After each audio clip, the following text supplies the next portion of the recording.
threats, you know, something that is really, really strongly disrespectful. This is not about saying I disagree. It's being contemptuous of the person that you want to, you know, that you're theoretically in a relationship. If defensiveness gets into relationships, and I think, you know, if you forever going, oh, but what about you, or that's not right, or that's not fair. So you have the idea that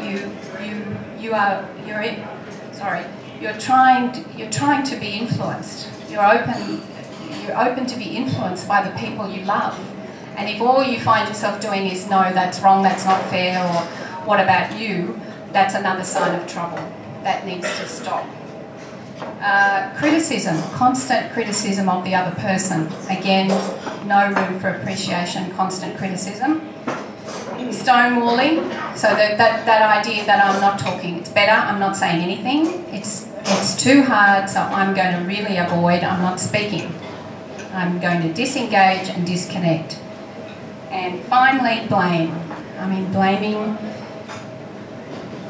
I just haven't become a fan of blaming. I can't think of any good thing about it at all, sorry. I can think of lots of things about saying, I want to say what I need to say, this is important to me, I didn't like what just happened, I don't think it's acceptable, we need to do something. I can think of all of their useful things to say, but anything that is like, you know, you didn't do that and I'm going to make you feel guilty, or it's all your fault, any version in a relationship, any sentence that's got something like it's all your fault in it doesn't work.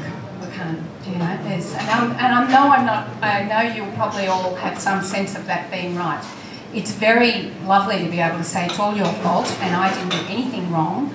I was trying my best and you don't understand. I love that idea of saying that, but it's probably, as grown-ups, not going to work in relationships that we want, that are our most precious asset. Anytime it feels like we're trampling on it, bad plan. So we have to get good at knowing when we're trampling on something that's precious to us. I think that, okay, I'll stick to my plan. I turn over my page, sorry.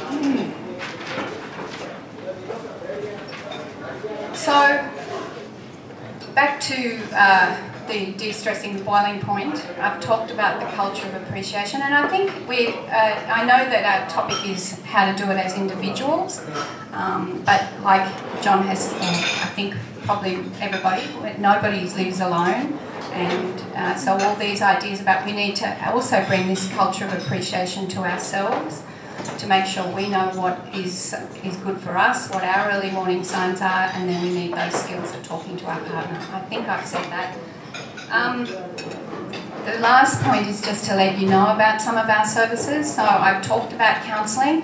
That can be something that, now counselling is really it's got a very bad, a lot of people don't like the idea, it's for everybody else, not for me.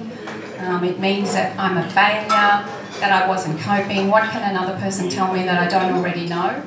Hopefully a good counsellor will be someone who you walk away from and go, I felt listened to, I felt respected, they really understood what I was trying to say, they helped both of us, they didn't take sides, they're going to figure out they're going to help me figure out, or us figure out what's best for us. And it can be parents and children together, adults together, husbands and wives, families all together, talking about what each of them wants and how to move forward to the life that we all want to have. We have special services for family violence work. If family violence is an issue, we've got counsellors who will work specifically in that area. Gambling, trauma, they're the main things that I think are important to know about. It really is a phone call away, and you know, it can be free if it needs to be, if that would stop people coming. You can have male or female counsellors, and sometimes we do things in groups as well. I'm hoping that you'll ask some questions at the end, but I think I hope that I've tried to just say a few handy hints about relationships, and mainly the point of don't let it get to the boiling point, by then it's too late. Or it can happen, the boiling point people can't, a saucepan can contain a boiling water, but people can't really contain boiling emotions without doing damage. So get to know your early warning signs. Thanks very much.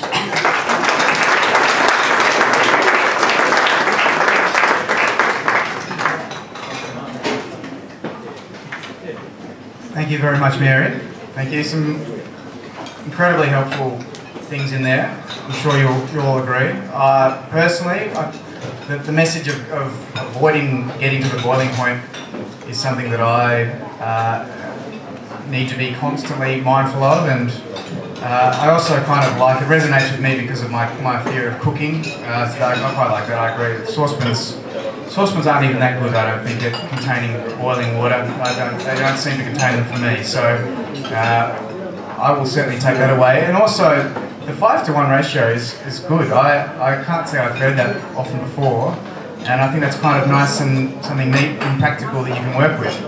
It immediately gave me this idea. I used to do a bit of cricket umpiring from time to time when I was younger, and I still have a cricket umpire's ball counter. I don't know if you know these things. Well, they basically count to 6 because there's meant to be 6 balls in an over. So I reckon I could somehow use that, and I could rack up 5 good things that I've said to my partner, some nice reinforcing things, and then sort of let it all out with the last ball of the over. I reckon that probably work quite well. You can get those at just your local sports store if you want. I don't seriously recommend that, obviously. It's some light humour. Our next guest is John.